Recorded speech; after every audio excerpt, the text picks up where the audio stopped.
Hello बच्चों, मैं मधुरमा श्रीवास्तव आज तुम्हें लाभ और हानि से संबंधित प्रश्नों को हल करना सिखाऊंगी।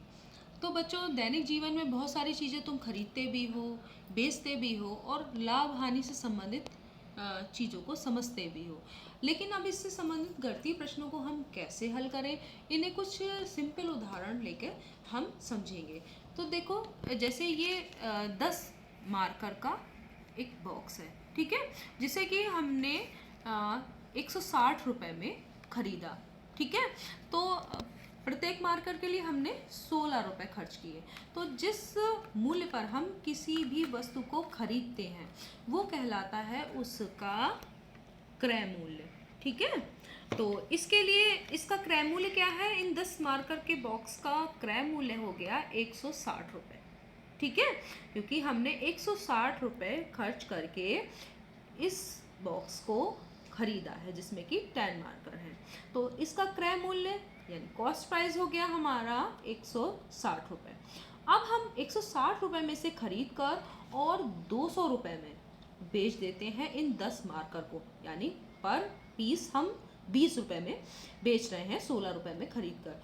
तो इसका कितने रुपए में हम बेच रहे हैं? 200 रुपये में। तो जिस मूल्य पर किसी वस्तु को हम बेचते हैं तो वो क्या कहलाता है? हमारा विक्रय मूल्य यानी सेलिंग प्राइस। तो इसका सेलिंग प्राइस कितना है? 200 रुपये, और हमने खरीदा कितने में था? 160 रुपये में। तो क्रय मूल्य हो गया 160 रुपये और विक्रय मूल्य हमारा कितना हो गया? 200 रुपये। तो इसको हम लिख लेते हैं। देख रहे हो कि इसका विक्रय मूल्य जितने पर हमने इसे बेचा, तो कितने पे बेचा हमने? 200 रुपये में, ठीक है। यहाँ लिख देते हैं 200 रुपये, यह है इसका विक्रय मूल्य। और खरीदा कितने में था? 160 रुपये में। तो वो क्या है इसका क्रय मूल्य? क्रय मूल्य कितना है? 160 रुपये, ठीक है। ये इसका क्रय मूल्य है। अब तुम यहाँ देख रहे हो कि विक्रय मूल्य यानी जिस मूल्य पर तुमने उस वस्तु को बेचा है, ये 10 मार्कर को जिस मूल्य पर बेचा है वो कितना है? 200 रुपये। और क्रय मूल्य यानी जिस मूल्य पर 10 मार्कर को खरीदा था वो है 160 रुपये।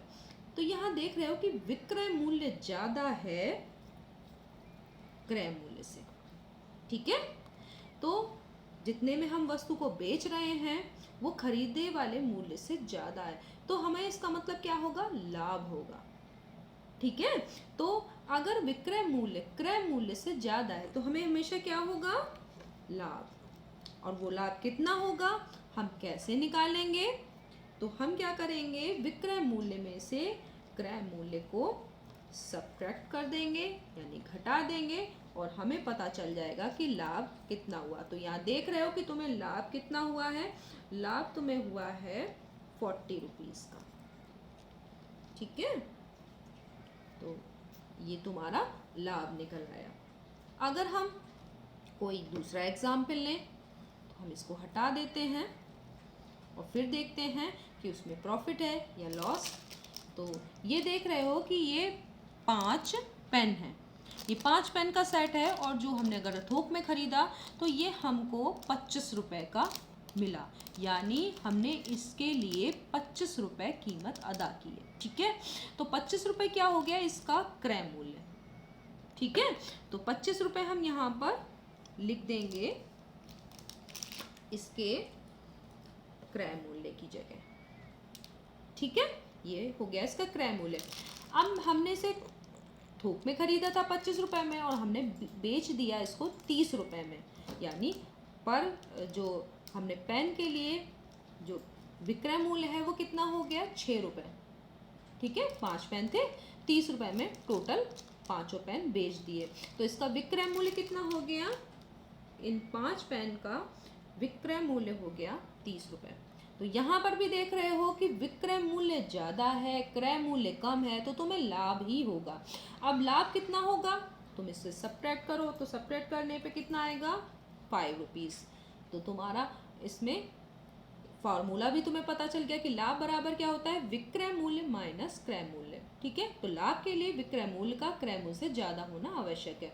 अब अगर हम इसे दूसरी तरह से देखें कि अगर हमने ये 5 पेन 25 रुपये में खरीद लिए और हमें इसे बेचना था 30 रुपये में, यानी पर पेन हमने 5 रुपये में खरीदा था और हमें बेचना है 6 रुपये में। ठीक है, तो अगर एक पेन बेचते समय एक पेन खराब निकल गया, फिर क्या होगा, तो तुम्हारा क्रय मूल्य तो 25 रुपये ही रहेगा क्योंकि तुमने 25 रुपये में खरीदा। अब एक पेन खराब निकल गया तो बाकी 4 पेन भी तुम बेच सकते हो, और 4 पेन के लिए 6 रुपये के हिसाब से देखो तो 24 रुपये। ठीक है, 24 रुपये इसका विक्रय मूल्य हो गया। तो अब देख रहे हो कि क्रय मूल्य हमारा 25 रुपये और विक्रय मूल्य 24 रुपये, यानी विक्रय मूल्य अब की बार कम है और क्रय मूल्य ज़्यादा है। ठीक है, तो क्या होगा, हमें हानि होगी क्योंकि जिस मूल्य पर हम बेच रहे हैं वस्तु को वो कम है और जिस मूल्य पर हमने खरीदा है वो ज़्यादा है। तो अब की बार क्या है, हम क्या करेंगे, क्रय मूल्य में से विक्रय मूल्य घटाएंगे।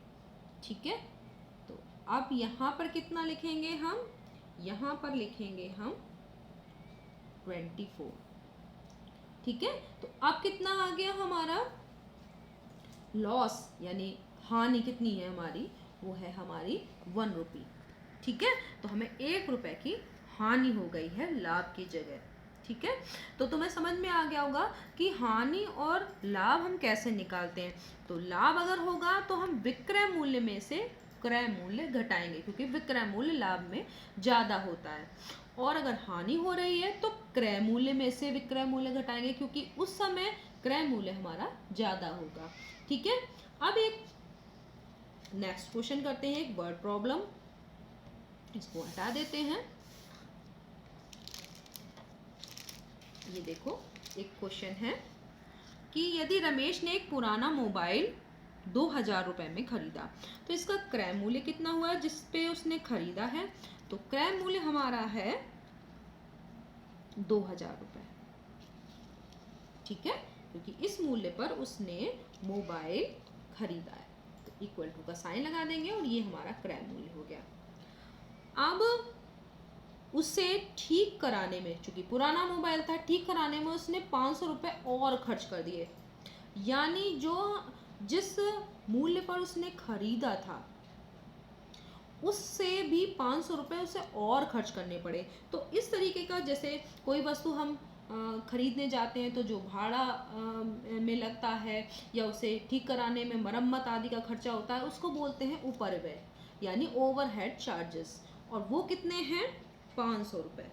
तो उसने 500 रुपये और कीमत अदा की है इस क्रय मूल्य 2000 रुपये के एक्स्ट्रा, तो 500 रुपये हम और लिख देंगे। तो ये क्या है, ओवरहेड चार्जेस यानी उपरिव्यय।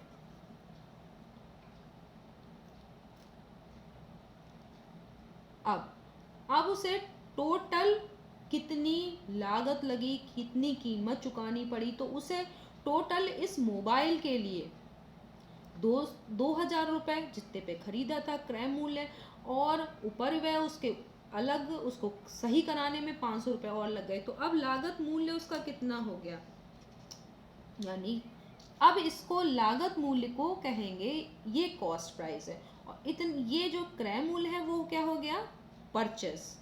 ठीक है, प्राइस, और ये क्या है, ओवरहेड चार्जेस। तो लागत मूल्य में ये क्रय मूल्य और उपरिव्यय दोनों ही जुड़ा होगा,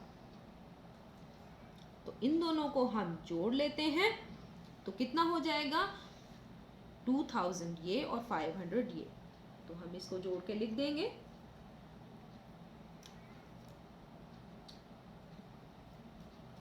ये लिखेंगे हम पहले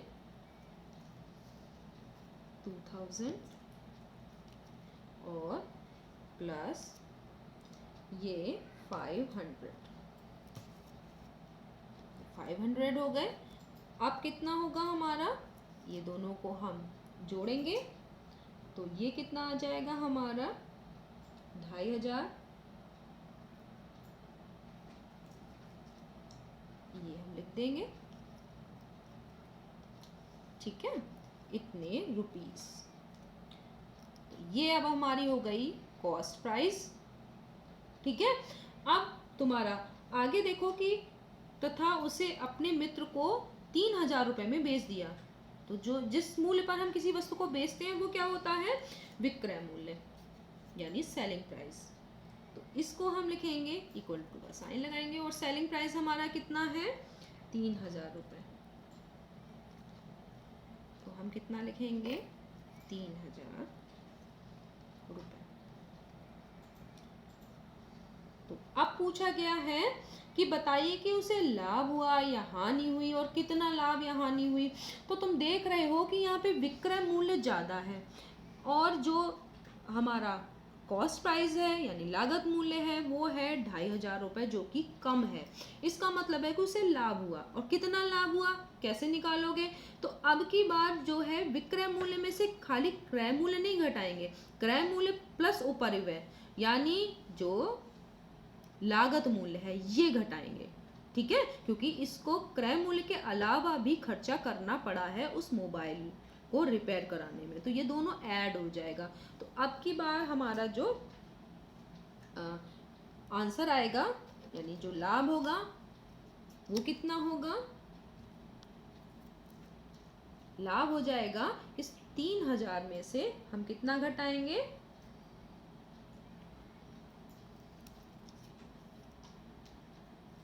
ये 3,000, इसमें से हम सब्ट्रैक्ट करेंगे कितना, ये 2,500, तो 2,500 घटा देते हैं,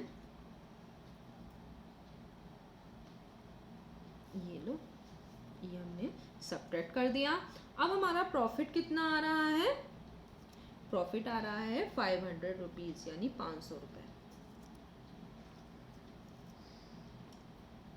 ठीक है, तो इस तरीके का अगर कोई क्वेश्चन आए तो तुम्हारा लाभ क्या होगा, विक्रय मूल्य में से लागत मूल्य सब्ट्रैक्ट करके, तो ये लागत मूल्य ये होगा कॉस्ट प्राइस। ठीक है, जिसमें कि हमारा ये परचेस जितने पे किया है और ओवरहेड चार्जेस को हम ऐड कर लेंगे, तब वो होगी कॉस्ट प्राइस, और उसे हम सेलिंग प्राइस में से घटा के और फिर हम क्या करेंगे, लाभ निकाल लेंगे यानी प्रॉफिट निकाल लेंगे। तो बच्चों तुम्हें समझ में आ गया होगा कि लाभ हानि से संबंधित गणितीय प्रश्नों को हम कैसे हल करें। धन्यवाद।